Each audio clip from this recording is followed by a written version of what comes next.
Bali, voice over ko na lang yung mga parts name guys, kasi maingay nga dito sa engine room. Ayan, onion nut, holder,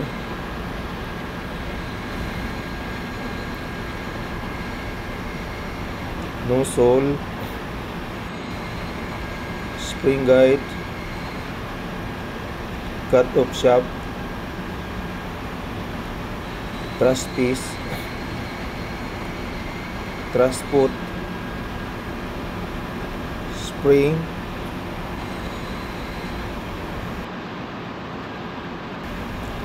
truss spindle,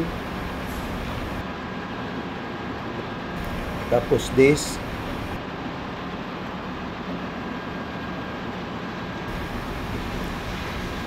non-return valve,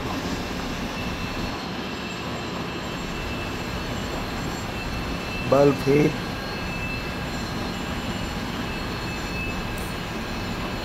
at saka yun ang kabubuan ng fuel injector natin guys. At saka yan yung mga parts nyo guys. Yun yung nabanggit ko kada turo ko guys. Yun. Bali, yan yung lahat na component ng fuel injector guys. Ngayon, ipapakita ko sa inyo kung paano yan pag-assemble at saka pag-test pressure guys.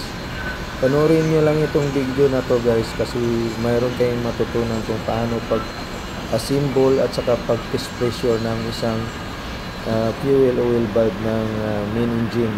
Main engine pala namin guys is model 6S70MC-C BMW. And guys, i-assemble namin yung complete spindle guide. Bago pala tayo mag-assemble sa mga parts nito guys, kailangan na i-blow muna ng compressed air para walang mga small particles na kakalang dun sa mga seating nya guys.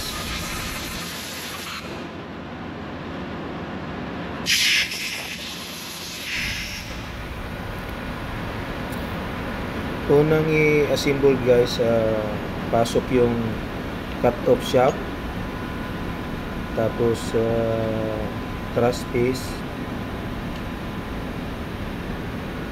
tapos nozzle guys. Kailangan maipasok yung may pin rin yan guys, para di ka wala sa seating yan. Ngayon mayroon yan siyang special tools yan para pang pukpok. Kasi ito kasi size guys, precision to siya na parts. Pukpok lang. Katapos yan, pag na-setting yan guys, makikita naman natin dyan ngayon. Alugin yan guys. Pag alog mo lumalaro yung cut off shaft guys sa loob, bali nanaking siya. Yan ang basihan na maganda ang pagka-assemble.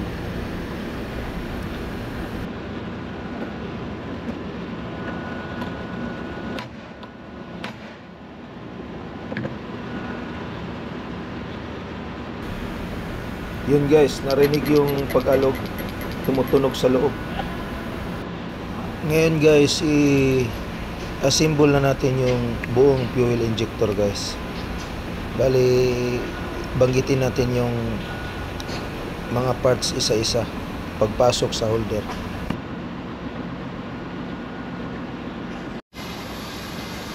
Ganun pa rin guys, pag nag-assemble, kailangan ma-blow ng compressor para walang mga particle na kumakalang doon sa mga seating.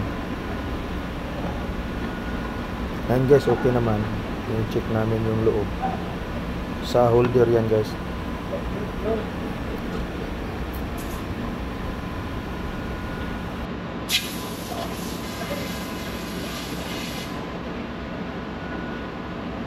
Ngayon, i-assemble na natin yung fuel injector guys. Ayan, iuna natin yung complete spindle guide. Kailangan yung groove niyan yan tatama doon sa may dowel doon sa dulo, kasi kailangan hindi siya iikot. Yan guys, sunod thrust foot. Tapos thrust spindle. Tapos spring. Yan na natin ilagay yung ano guys. Disc. Dito yata yung dawin, no? Yung disc na yan guys, kung nagbababa yung pressure yan guys, pwede kang mag-cut ng 1 mm guys, para tataas yung pressure mo. Yan, isunod na natin yung non-return valve guys. Yan, kailangan i-check ito dito sa nozzle na hindi siya ikot. Tama siya sa dawin.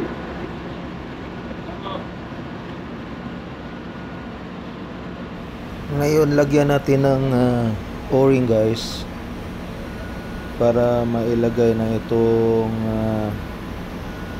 valve head.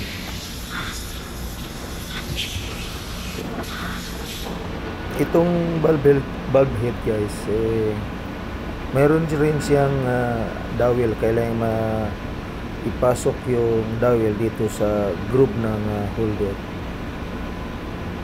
para di rin siya ikot.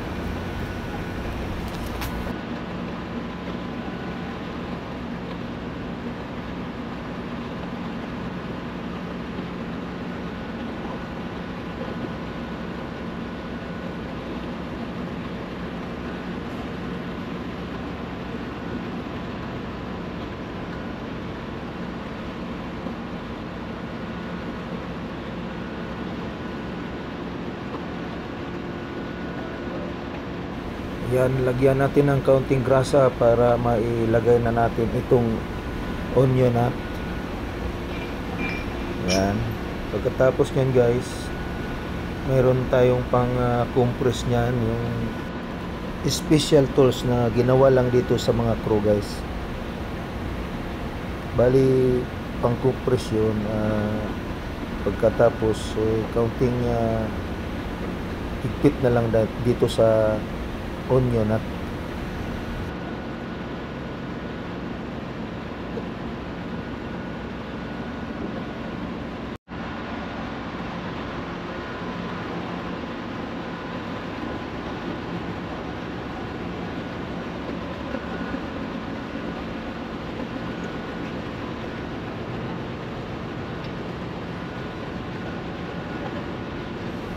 Yan yung special tools na pinapabricate guys. Kasi sa instruction sa manual, doon naman sa bench vise i-compress, pero napag-isipan ng mga engineer na gumawa na lang ng ganito guys. Mas convenient ito guys. Ayan o, higpit lang nut, pagkatapos compress, kaunting pukpok na lang sa onion nut, higpit na guys.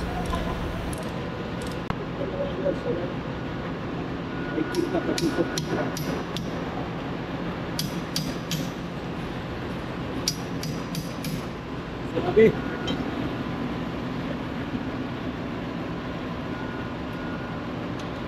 Guys, Mr. President Ronald Pabrico pala to guys. Shoutout mo na first. Shoutout sa family ko.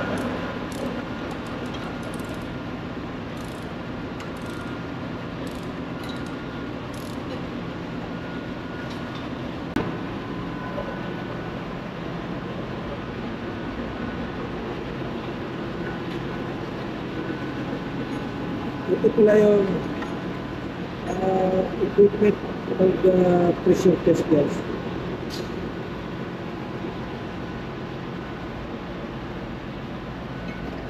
Air inlet, control, dito mo mabasa yung pressure. Thermal supply.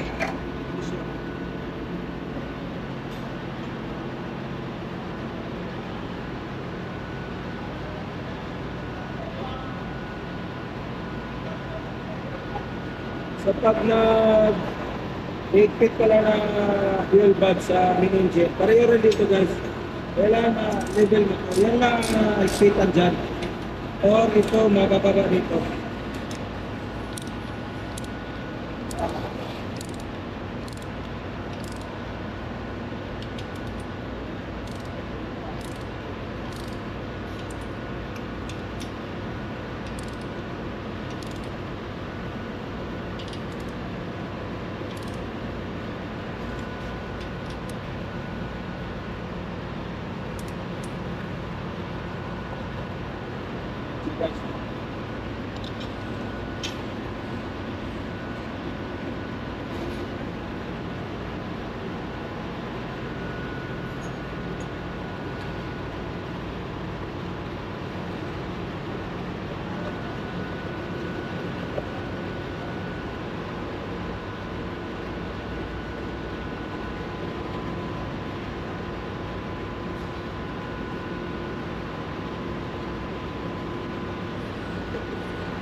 Ingredients sila sa ito. Yung sobrang urgent na chicken nuggets. Ito solid kasi solid. Butas. Kita yan guys. Kaya safety. Safety kasi delikado yan. Kayang butasin yung kamay daliri natin dyan.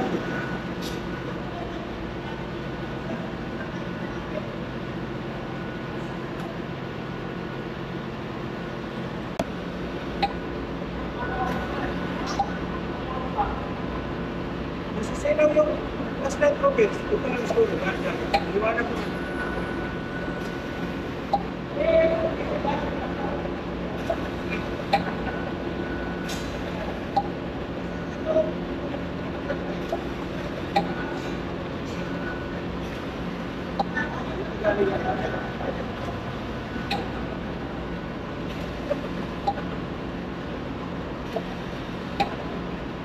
Wala nang hangin, pwede na.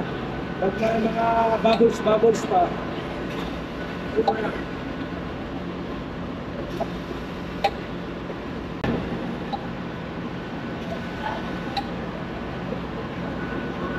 Ay, adjust na ng pressure guys. Hanggang 5. 0.5 para mag-inject na siya, inject.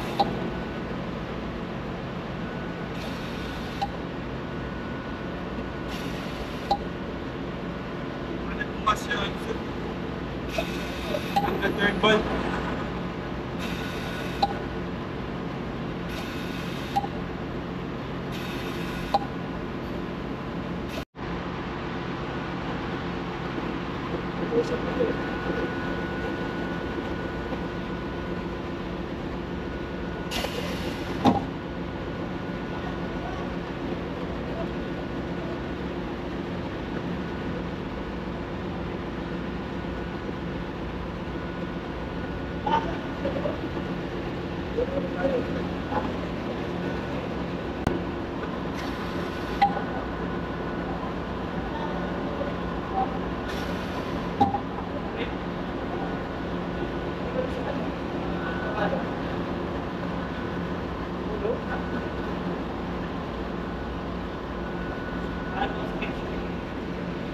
Pilit na baka hindi pa ano yung kalkulat.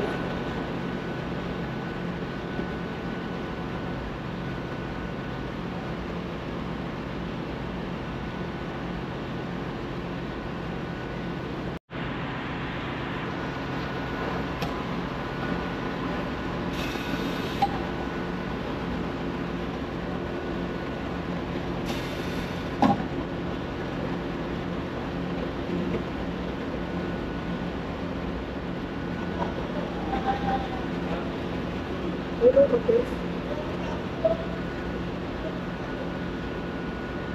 mga ano pa to?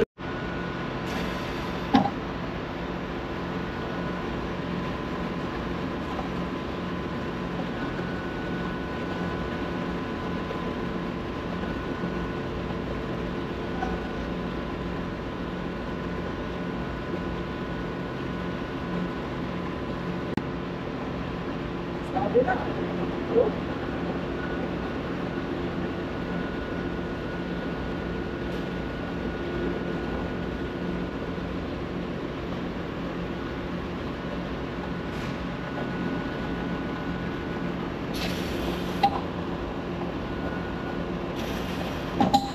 Okay guys. Okay, yun ang maganda. Yan maganda. Lahat ganito, no? Kasi, kung kasi una, hindi ka na setting na. Nalok na yan.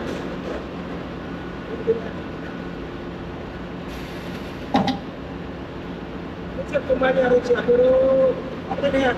Wala nang tulo, hindi na siya natutulog. Yes, selective po.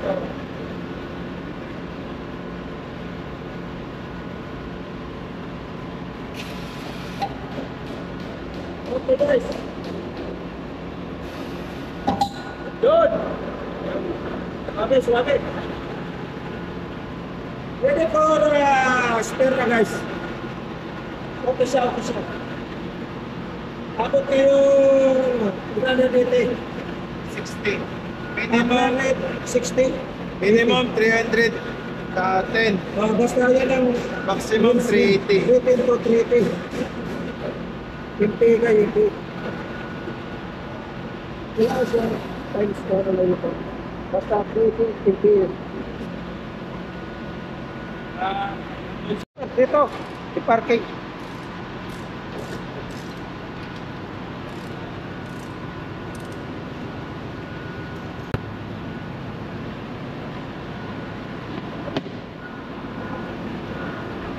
Ito yung ready to use na guys, spare. 1, 2, 3, 4, 5, 6, 7. 14 to lahat guys. Dalawang spare. 12 ang service. Ito yung pinakahuli guys.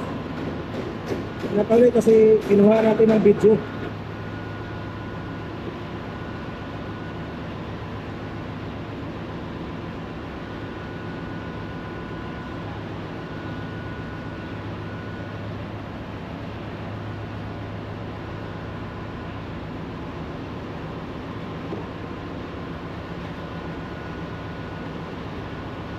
Ito yung may ano na body pero okay yung pressure na first. Magamit rin yan.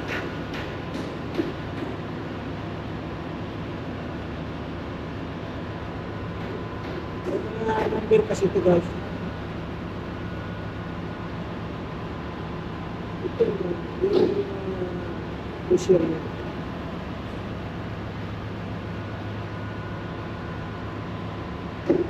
Iba kasi yan sa pressure. 80, 360.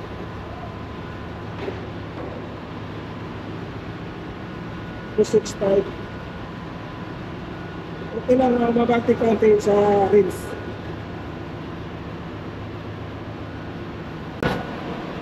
Guys, Engineer Ronald Abrigo. Thank you pala sa mga subscriber ko guys at saka yung hindi pa nagsasubscribe, please subscribe my YouTube channel, Molex, EP Molex.